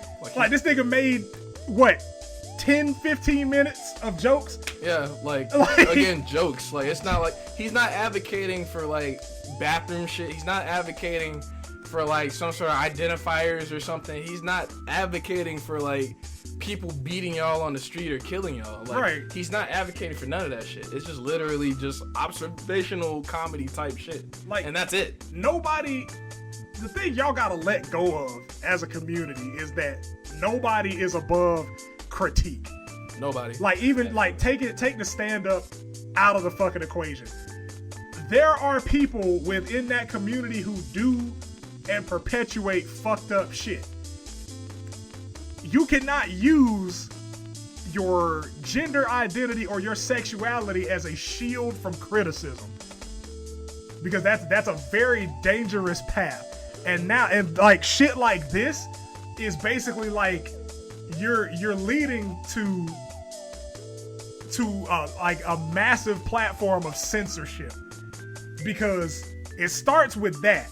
And now all of a sudden, just throwing out a hypothetical, now all of a sudden Hispanic people don't want jokes made about them. There it is. Now all of a sudden white people don't want jokes made about them. Oh yeah. And like that's comedy going. And like that's it's a twofold thing, because on the first sense you have I get it. I get the left can't meme now. I get it. I don't, I'm not a fucking Republican or even a conservative, but I get it. I get that statement. Yeah. Because with Republicans, they gonna post whatever the fuck they want to. They don't have to worry about offending anyone. Oh yeah. Yep. So like on this side of the lane, there are boxes you have to check before you post something. Yeah. Because somebody could take it the wrong way and flip that. Just like I mentioned. Yeah. You post like just a tweet that seems normal, like, yeah, man, I just bought a new MacBook. Well, what about a Windows computer? Do you hate Windows? Yeah. No, nigga. Like, nigga, I didn't say shit about a fucking Windows PC. Like that. Like, it's always some fucking crazy person behind a keyboard or a phone that does like that shit. They're jokes, not dicks. Don't take them so hard. Funny puns and shit. But that's that's the big thing. Yeah. Like that, and it's also like it also kind of highlights why like media is in such a shit state now, because there's always gonna be somebody who's gonna write that one article that gains traction. Now here you are getting your shit boycotted. When your original intention is nothing like it was fucking perceived to be. Exactly. And like I said, comedy is subjective, just like everybody's reception of fucking various forms of media. Everybody's gonna take something different away from whatever the artist's original vision is. That's just gonna happen. But to be slighted, you're gonna be slighted. It's fucking age-old adage, if you look for trouble, you will find it. If you look for something to be offended by, you will be offended by it. Yeah. Because, again, like, they've been making jokes about the shit that niggas do, and I mean niggas. Yeah. The shit that niggas do for decades. And nobody said shit about it. But you cannot joke about the gay community or the trans community.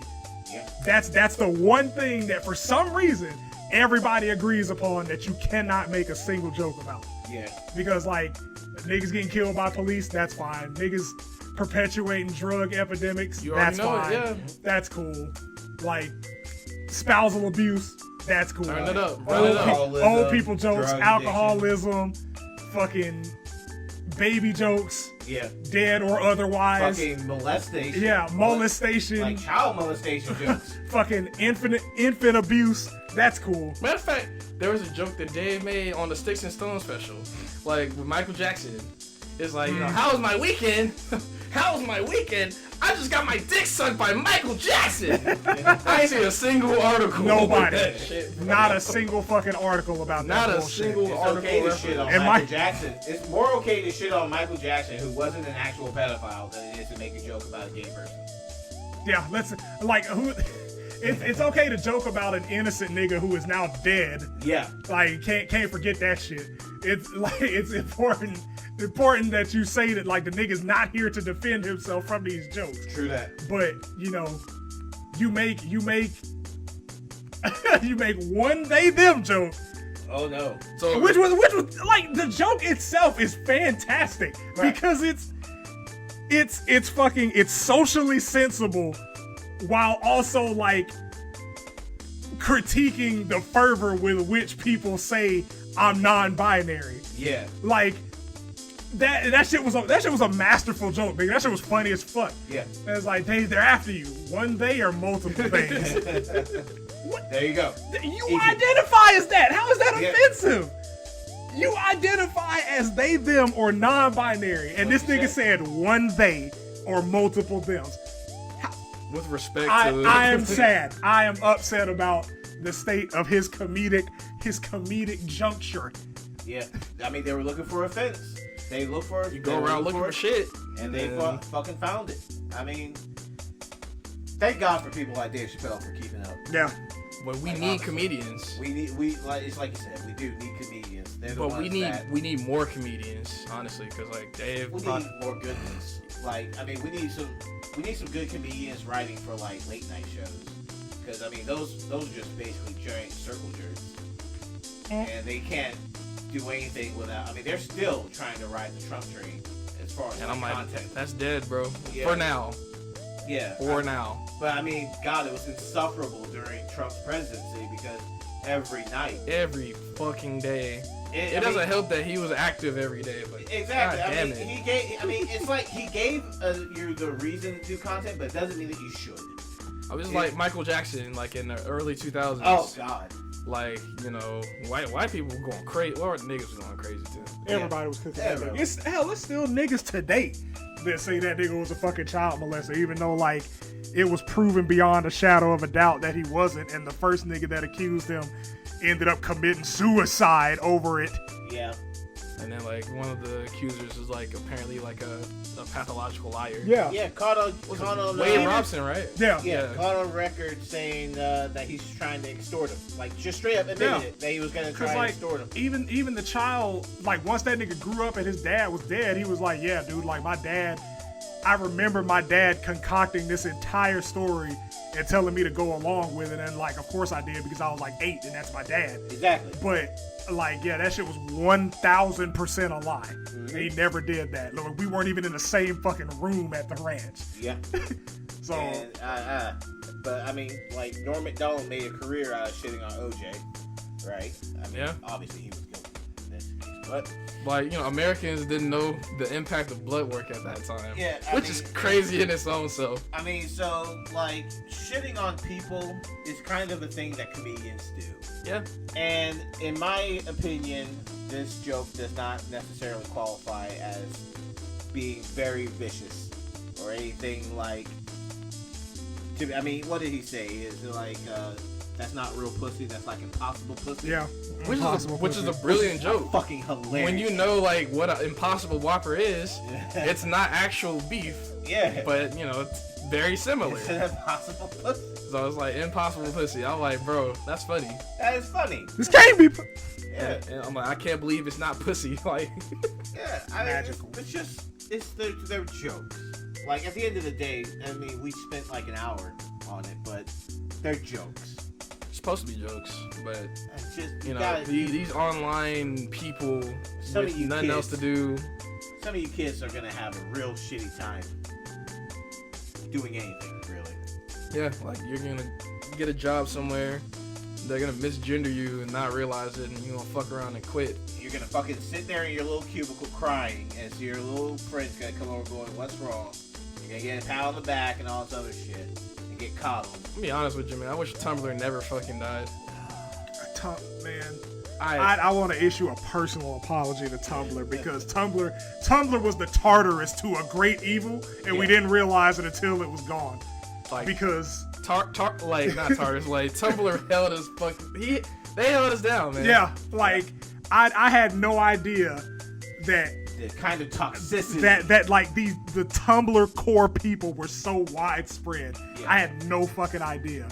It's just like the day that Facebook and Instagram went down and Twitter was just flooded with like niggas in their 40s. All type of like, people. What the fuck is going on here? I guess I'm on Twitter today. I'm like, no, you are not.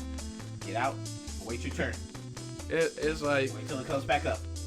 It's like, you go here. I live here. You think you do this to me? Right, I'm like, nigga, Twitter really like just the goat out. Yeah. It's like the only one that I even really care to be on. Facebook's just for fucking memes. Yeah. I get on Facebook, I see all the shit posts and shares. I'm like, alright, cool. I'm like, who's defending R. Kelly today? I just saw something that got shared. R. Kelly sales soar 500% after guilty verdict. That's usually how that works. Yeah. Like before, like they like take all this shit off of everything. You niggas don't care. Yeah. It's like niggas don't care, man. I have like maybe, I don't even want to say a take, but like I did mention this on Facebook because it's like I like for people to have the option to do whatever the fuck they want to. Me, like, you know, them pulling his music is kind of whatever. Because, like, they pulled it off of YouTube and they got rid of his Vivo account. Which I'm like, alright, you know, this is after the guilty verdict. Cool. But, my whole thing is, like, because, like, they pulled his shit off for egregious behavior. I want to know exactly what qualifies as egregious behavior. Like what the parameters does it require, like, you know, a guilty verdict? Like, I want to know, like, all the basis of that shit. Because there's plenty of other artists that have done some wild shit as well. Some of YouTube's biggest creators are guilty of egregious behavior. Exactly. And are active right now. Fucking exactly. Because it's like, they're only taking his shit off of, like, actual YouTube. They're not even taking it off of YouTube Music. So I'm just like, Google, what are we doing? Yeah. Because it's like, like that's some virtue signaling shit to me personally. Yeah. Because I'm just like, bro, like, because it's like I don't tell people whether not to consume and whatever they want to do. Like, if you can separate the artist from the artist, that's your prerogative. I don't indulge in that nigga shit because I'm like, it's just nasty. It just has like a nasty feeling to it. Like I feel like something's crawling in me when that nigga comes on now. And like that's my personal experience. But like if niggas can listen to him, like my dad, he don't care. Yeah. Like I remember walking up on that nigga grilling, and it was like he's playing the fucking Bad Man by R. Kelly from the Shaft soundtrack. Damn. Like I'm a man. Like I just looked at him like, nigga, what are you doing? I'm like, you can't let him go, can you? Such an old man. But that's just what it is. So if they're gonna be taking music off, I feel the best course for them is to be as transparent as possible with this process. Because y'all got some shadowy ass standards for taking shit off. Y'all can just take whoever the fuck you want to off at any given time. With no explanation. And it's just like now like niggas just like, you know, if Google doesn't like somebody, now like they're not on their platform. Which I guess it's within their right. But it's just, but terms of service are there for a reason, and they need to be followed by the company. Right. So it's like, this isn't necessarily something new either. Like there's the old story that I told before of a person doing an expose on some dating apps that were being used for child sex trafficking. And, excuse me.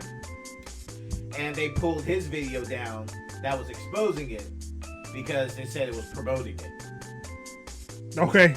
So the video where he's exposing actual traffickers as a way to like have people be aware. Yeah.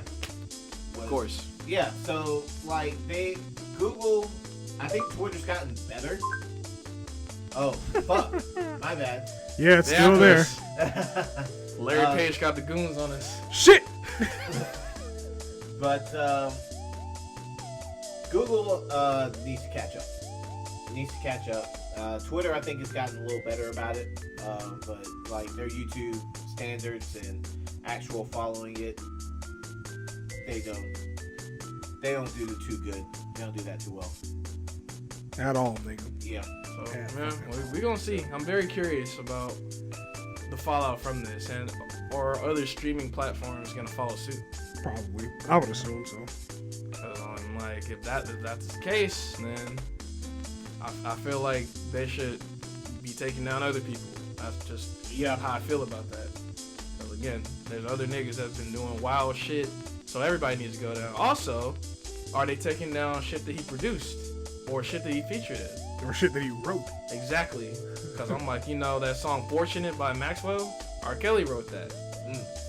It's like, I Believe I Could Fly, is that just going to be unavailable on the Space Jam soundtrack? Damn, that's true. Like, just various things. And do a Space Jam soundtrack reissue without it. That would be fucking nuts.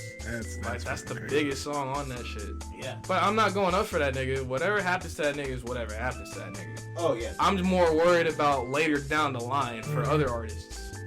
It's like, why niggas be so fucking vehement to get black dudes out of here, but like everybody else just get a fucking pass.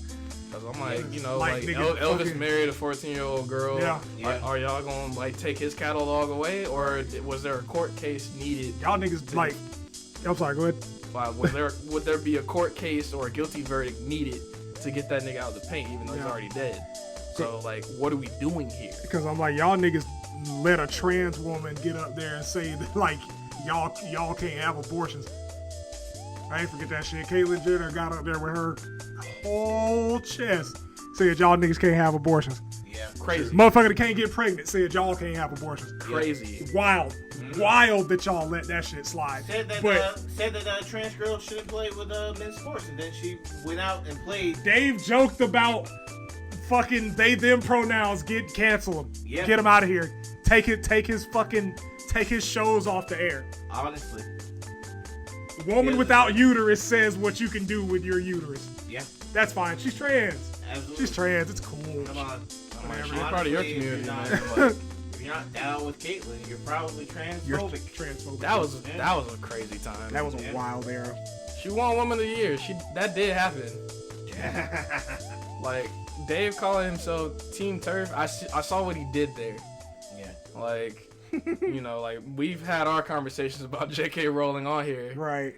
But like Dave was like, it's basically like blackface, but for women, which is crazy. It really is, because I'm like, nigga, there's, as far as the competitive aspect of it goes, there is no reason that a man outside of like the development of his body should be able to compete in women's sports.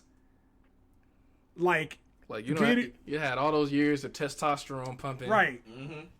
Like, if you were at peak testosterone, like your bone density is different, muscular mass is different. Like, you're built to do man shit. Yeah. Like, there's a reason that like sports and like fighting competitions are separated by sex. Like, you cannot grow up as a man, reach the age of 28, become trans, and then decide, okay, now I'm gonna go compete. Right. That's just straight up unfair. Yeah. Like, I'm cool for like allowing trans people in spaces, but like I feel like at this point it's a tactic. Yeah. Like, it's becoming increasingly like no-name dudes coming out as trans and then dominating a woman's sport. Yeah, it's you have to take it on a case by case basis. Like if you started up your if you started taking puberty blockers when you were really young, right, then it's gonna be fine. a different case, right. A different story. But then we had like some Olympian, I think was it the Netherlands or somewhere, where it was like a 28-year-old or 36-year-old trans weightlifter who went and wanted to compete against the women. And they were like, no, you don't get to.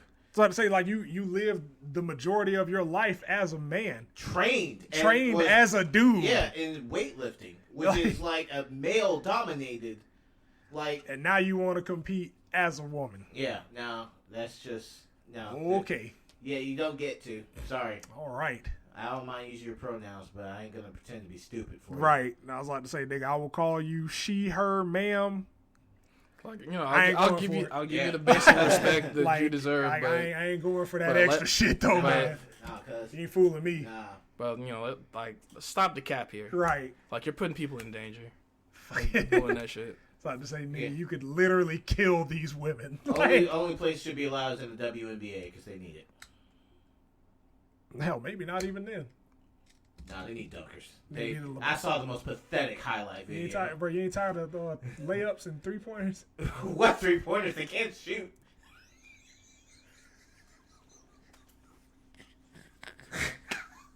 God damn it, man. Oh my god! Oh man. I think, Are you tired of that exciting 37-48 score? Final. Well, Final. well, you know, the WNBA playoffs is happening. Good. I hope all three of you enjoy it. Bro, this gonna be a total of 250 points scored for the entirety of the playoff. Oh my god. Oh my god, Oh god. dude. Man, fuck, what man. what a fucking podcast. Yeah. Yeah. I feel better. I Yeah. feel lighter. Got a good, lot man. out there. It's like, you know, we got some shit off. Yeah, man. And like, you know, I think we should name this podcast You're Not Gonna Like This Podcast. The Rantcast. The Rantcast. You're not gonna like this podcast. Really, like, we call it the Black Plague Forecast, because, like, apparently we just seem to will shit into existence. Oh, Like, yeah. thing is, we Let's getting go too ahead. good at this shit. Let's go Yeah. will ourselves into a deal. Right. Like, yeah. Yeah, hire man. us. Share it up. Buy the merch. Follow the Twitter. Shut It's up. all the same shit. Yeah. Thank you for listening. Yeah, man. Appreciate y'all. And remember,